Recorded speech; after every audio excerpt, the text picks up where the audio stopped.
Frank Maurice ایک ایسا مجرم جس کا نام سنتے ہی جیل حکام کی دوڑیں لگ جاتی تھی۔ یہ چالاک کرمنل کئی دفعہ جیل سے بھاگنے کی کوشش کر چکا ہے۔ فرینک کی حرکتوں کو دیکھتے ہوئے اسے ایک ایسے جیل بھیج دیا گیا جو خاص طور پر بگڑے ہوئے قیدیوں کے لیے ڈیزائن کیا گیا تھا۔ امریکہ کی الکتراز نامی یہ جیل ایک چھوٹے سے آئی لینڈ پر موجود ہے۔ اس پریزن کی ٹائٹ سیکیورٹی کی وجہ سے آج تک کوئی قیدی یہاں سے بھاگنے کی ہمت نہ کر پایا۔ یہاں تک کہ اگر کوئی قیدی الکتراز جیل سے باہر نکلنے میں کامیاب ہو بھی جائے تو سین فرانسسکو کا موسم اور سمندر کا پانی اتنا ٹھنڈا ہے کہ کوئی ماہر تیراک بھی یہاں سے باہر نہیں نکل سکتا۔ جیل اتھارٹی نے قیدیوں کو وارننگ دے رکھی تھی، اگر کسی نے بھی یہاں سے بھاگنے کی کوشش کی تو وہ مارا جائے گا کیونکہ پانی میں کرنٹ چھوڑا گیا ہے۔ لیکن یہ سب رکاوٹیں فرینک کے لیے بے مطلب تھیں۔ اس نے فیصلہ کر لیا تھا کہ وہ یہاں سے بھاگ کے دکھائے گا۔ ایک دن الکتراز جیل کے گارڈ کو شک پڑا۔ وہ سیدھا سیل کی طرف بھاگتا ہے، یہ دیکھنے کہ فرینک موریس سیل میں کیا کر رہا ہے، لیکن کافی دیر ہو چکی تھی۔ یہ ہوشیار مجرم جیل کے سارے عملے کو بیوقوف بنانے میں کامیاب ہو چکا تھا۔ فرینک الکتراز جیل سے فرار ہو گیا تھا۔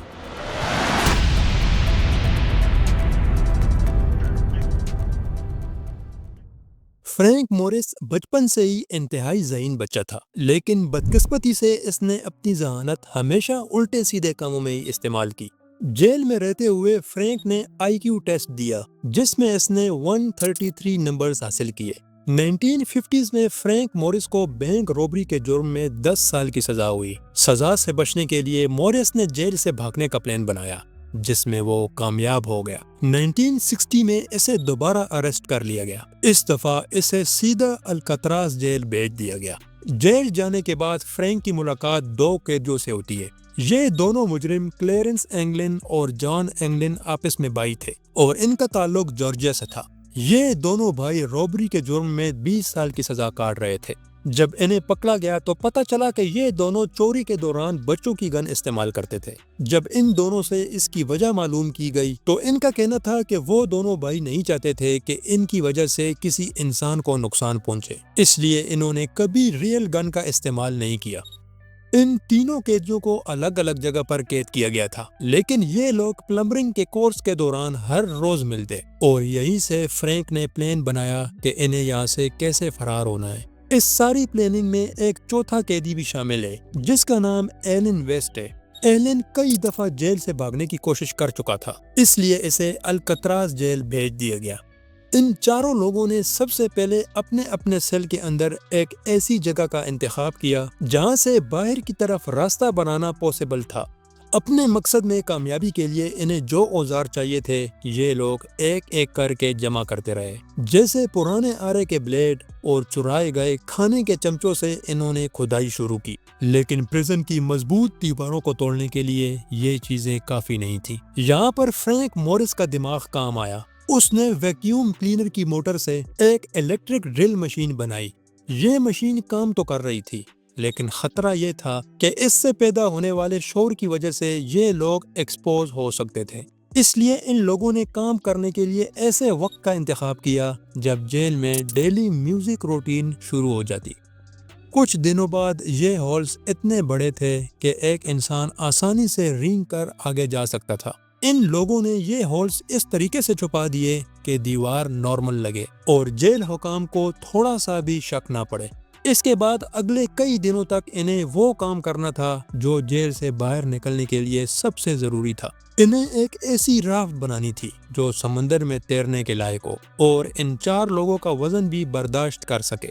رافٹ بنانے کے لیے فرینک اور اینن کے ذہن میں ایک آئیڈیا آیا جس پر عمل کر کے ان لوگوں نے 6x14 فٹ کی ایک رافٹ بنا ڈالی۔ لیکن کیسے؟ ان لوگوں نے جیل کے اندر پڑے ہوئے پرانے اور نئے رین کوٹس جمع کیے اور پھر انہیں ہاتھوں سے سی کر مضبوط کر دیا۔ اس کے بعد ان کوٹس کو سیلڈ کر دیا گیا تاکہ اس میں ہوا بھری جا سکے۔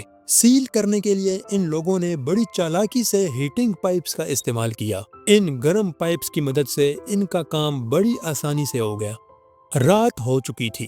اب وقت آ چکا تھا کہ یہ لوگ ایک ایک کر کے بتائے گئے وقت پر اپنے اپنے سیل سے رنگتے ہوئے چھت پر پہنچے۔ ایلن ویسٹ کے علاوہ باقی 3 لوگ آسانی سے چھت پر پہنچنے میں کامیاب ہو گئے۔ ان تینوں نے ایلن کا کافی انتظار کیا، لیکن ایلن کا کوئی اتا پتہ نہ چلا، اس لیے یہ لوگ اسے چھوڑ کر 12 فٹ فینس کو پھلانگ کر وہاں سے فرار ہو گئے۔ دوسری طرف ایلن کو اس کی ایک چھوٹی سی غلطی لے ڈوبی۔ اس نے اپنے سیل میں بنایا گیا ہول چھپانے کے لیے اس کے اوپر زیادہ سیمنٹ کا استعمال کیا تھا تاکہ جیل حکام اسے دیکھ نہ سکیں۔ اس نے سوچا وقت آنے پر وہ آسانی سے اسے ہٹا دے گا، لیکن اسے ہٹانے میں کافی وقت ضائع ہو گیا، اور جب وہ اوپر پہنچا تو باقی 3 پرزنرز جا چکے تھے۔ گارڈز کی آنکھوں میں دھول جھونکنے کے لیے ان لوگوں نے اپنے اپنے بستر پر ڈمی رکھی تھی جو انہوں نے اپنے ہاتھوں سے بنائی تھی۔ ان ڈمیز کو بنانے کے لیے صابن، ٹوتھ پیسٹ، ٹوائلٹ پیپر اور مٹی کا استعمال کیا گیا تھا۔ ڈمی کے سر پر بال بھی چپکائے گئے جو کہ باربر کی شاپ سے چرائے گئے تھے۔ ایف بی آئی نے انویسٹیگیشن کی، لیکن فرینک مورس سمیت تینوں قیدیوں کا کوئی اتا پتہ نہ چل سکا۔ البتہ ایلن پکڑا گیا اور ایف بی آئی کو سارا پلان سچ بتا دیا۔ سب کا خیال تھا کہ تینوں قیدی سمندر میں ڈوب چکے ہیں، اور اگر یہ لوگ وہاں سے نکلنے میں کامیاب ہوئے ہیں تو ضرور ان لوگوں کی باہر سے کسی نے مدد کی ہوگی۔ سوال تو یہ ہے کہ اس رات تینوں قیدی وہاں سے نکلنے میں کامیاب ہوئے تھے یا پھر سمندر میں ڈوب کر ان لوگوں نے اپنی جان دے دی تھی۔ اسی رات شدید سردی میں باہر کھڑی ایک کار کی چوری رپورٹ ہوتی ہے۔ پتہ چلتا ہے کہ چوری کرنے والے کم از کم 3 لوگ تھے، لیکن سچ یہ ہے کہ آج تک کوئی نہیں جانتا کہ اس رات قیدی وہاں سے زندہ بچ نکلے تھے یا نہیں۔ نہ ہی کسی کو لاش ملی اور نہ ہی کوئی اور ثبوت۔ برسوں بعد ایف بی آئی کو ایک قیدی کلیرنس اینگلن کے بارے میں پتہ چلتا ہے کہ وہ برازیل میں موجود ہے۔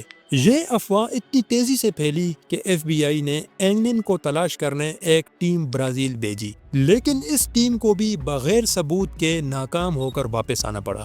کچھ عرصہ گزرنے کے بعد کلیرنس کے ایک فیملی ممبر نے بتایا کہ کلیرنس اور جان دونوں بھائی زندہ ہیں۔ اب ان دونوں نے مونچھیں اور داڑھی رکھ لیے۔ 1973 میں جب ان کی مدر اس دنیا سے چلی گئی تو ان کی آخری رسومات ادا کرنے ان کے دونوں بیٹے وہاں پر موجود تھے۔ اس دوران کچھ تصویریں بھی سامنے آئیں جن میں 2 مشکوک لوگوں کو دیکھا جا سکتا تھا۔ لوگوں کا کہنا تھا کہ تصویر میں دونوں بھائی کلیرنس اور جان ہی ہیں۔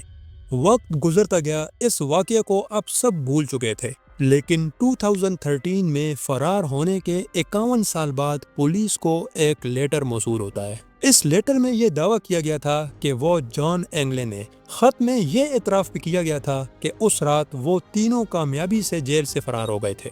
باقی 2 قیدی اب اس دنیا میں نہیں ہیں اور وہ بھی کینسر کی وجہ سے مرنے والا ہے۔ لیٹر لکھنے والے کا یہ بھی کہنا تھا کہ اسے 1 سال کی سزا دے کر معاف کر دیا جائے تاکہ وہ اپنی باقی زندگی نارمل گزار سکے۔ اگر یہ لیٹر واقعی جان اینگلن کا تھا تو اس وقت اس کی عمر 83 ایئرز ہوگی، اور یہ ممکن ہے کہ اس ایج میں کوئی زندہ رہے۔ اس لیٹر کی جانچ پڑتال کی گئی، ڈی این اے، انگلیوں کے نشانات اور ہینڈ رائٹنگ کا تجزیہ کیا گیا، لیکن رپورٹ میں کچھ بھی پتہ نہ چل سکا۔ امید ہے ٹیم ایکس کی ویڈیوز آپ لوگ انجوائے کر رہے ہوں گے۔ اس چینل کو سپورٹ کرنے کے لیے آپ سب کا شکریہ۔